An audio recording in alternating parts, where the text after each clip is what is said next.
Le marché baisse, voici pourquoi il est important d'attendre pour revenir en position.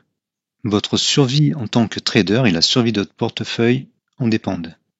Dans cette vidéo, je vous montre pourquoi attendre c'est mieux, pourquoi il ne faut pas attraper un couteau qui tombe, comment vous pouvez éviter le stress de la position perdante. On va aussi voir l'arme fatale de Marc Minervini et comment poser intelligemment des stop-loss. À l'heure où j'enregistre cette vidéo, les marchés baissent et je vois beaucoup sur les réseaux sociaux des gens qui en rajoutent une louche, ils rachètent des actifs, que ce soit le Bitcoin, Google ou autre, parce que ça a baissé.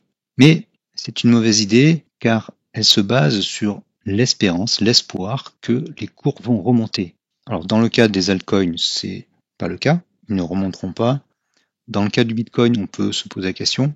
Dans le cas d'actions technologiques, on ne sait pas en fait. Les performances passées ne préjugent pas des performances futures, c'est ce qu'on dit en général. Et aujourd'hui, avec l'arrivée de Trump, on ne sait pas ce qui va se passer. Ça se trouve, il va favoriser l'économie réelle, et donc les cours de bourse vont chuter sur le long terme. On ne sait pas. On ne peut pas deviner l'avenir, on n'est pas certain que l'avenir sera identique au passé.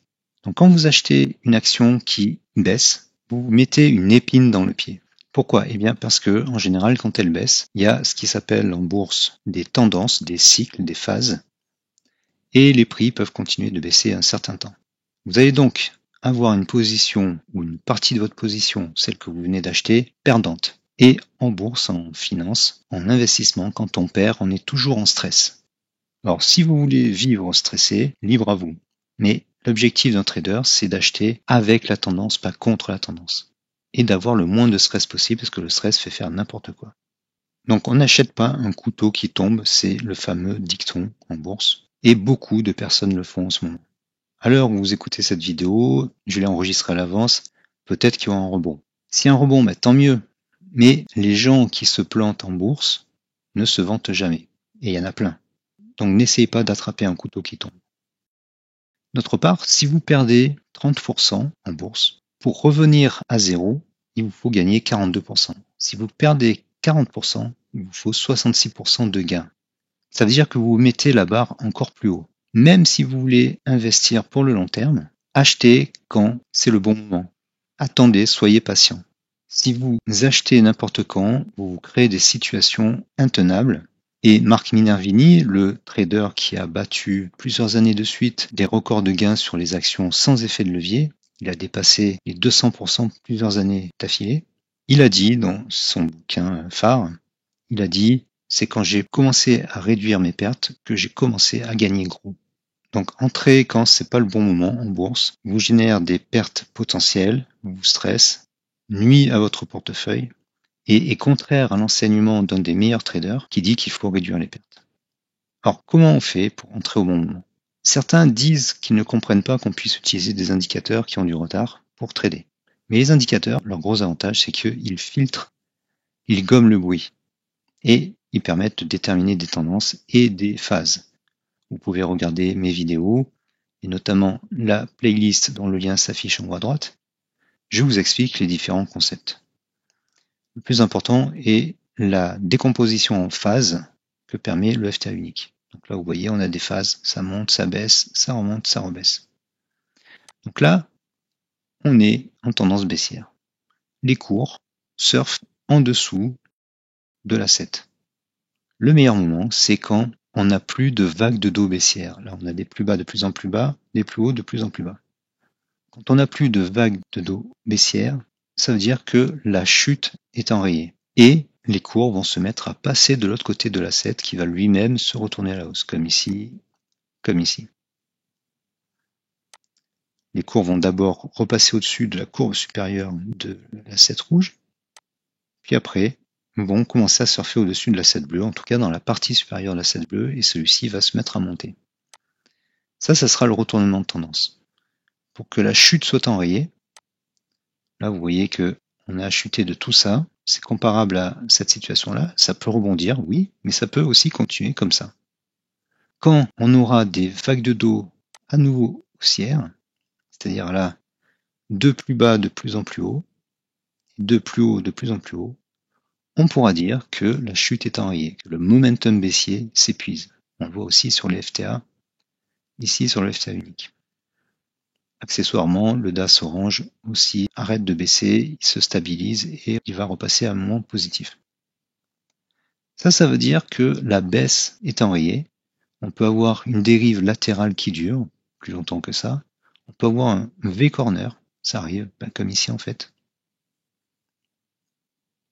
Mais dans tous les cas, les cours vont repasser au-dessus de l'asset rouge et de l'asset bleu. Donc attendez ce moment-là. Si vous entrez, alors que ce soit dans un creux comme ça, ou en cours de tendance comme ici, vous allez placer votre stop loss quand c'est un creux comme ça, en dessous du dernier plus bas. Donc si vous entrez par ici, vous le mettez ici. Si vous entrez par ici, vous le mettez ici. Quand c'est en tendance, vous pouvez le mettre soit en dessous du dernier plus bas s'il y a une correction, comme ici, soit en dessous d'une des lignes de l'asset. Alors après, ça dépend la force de la tendance, la volatilité et le momentum. Par exemple là, dans cette tendance-là, dans ce swing haussier-là, il y a beaucoup de force, beaucoup de volatilité, les cours s'envolent rapidement. Vous pouvez mettre le stop loss en dessous du plus bas d'une bougie précédente ou en dessous de la courbe inférieure de l'asset rouge. Là, dans cette tendance qui est un peu molle, là, vous allez plutôt le mettre en dessous de la courbe inférieure de l'asset bleu et vous allez le remonter petit à petit. Entre parenthèses, les moments où il y a le plus de momentum, donc là où c'est le plus intéressant, où les cours s'envolent, c'est quand le DAS orange est haussier, supérieur au bleu, et supérieur à 10. En tout cas, supérieur à 0. Les FTA sont en cohérence haussière, ils sont tous haussiers, là c'est le cas. Ici aussi d'ailleurs, mais là ils sont négatifs, donc le mouvement est moins fort. On le voit aussi ici et ici, avec cohérence haussière aussi des FTA. Dans les autres cas, la tendance est plus molle. Par exemple, là, le DAS n'est pas franchement haussier, il stagne, puis il passe au-dessous de plus 10 et au-dessous du bleu. Et les FTA, le orange et le vert sont plats. Même si vous voulez investir à long terme, vous optimiserez mieux votre capital en achetant lorsque la baisse est enrayée. Rappelez-vous, pour gagner beaucoup, il faut soit avoir un gros capital, soit faire tourner votre capital. Et même si vous avez un gros capital, il faut le faire tourner rapidement pour gagner beaucoup. Et pour gagner beaucoup, il faut acheter avec la tendance et le momentum dans les phases les plus haussières. Mécaniquement, mathématiquement, si vous achetez alors qu'une baisse n'est pas terminée, oui, il peut y avoir un rebond, mais il peut aussi surtout y avoir une continuation de cette tendance baissière. Et là, vous compromettez vos chances, parce que je le rappelle, pour corriger 30% de baisse, il faut 42% de hausse. Et pour corriger 40% de baisse, il faut 66% de hausse. Donc, ne mettez pas la barre trop haut, ne vous mettez pas des bâtons dans les roues, achetez quand la baisse est enrayée, achetez au bon moment. Si vous avez aimé cette vidéo, défoncez le petit pouce bleu, partagez-la à vos amis sur les réseaux sociaux ou par email, laissez un petit commentaire et abonnez-vous pour ne pas rater les prochains conseils et astuces sur le trading. Merci et à bientôt.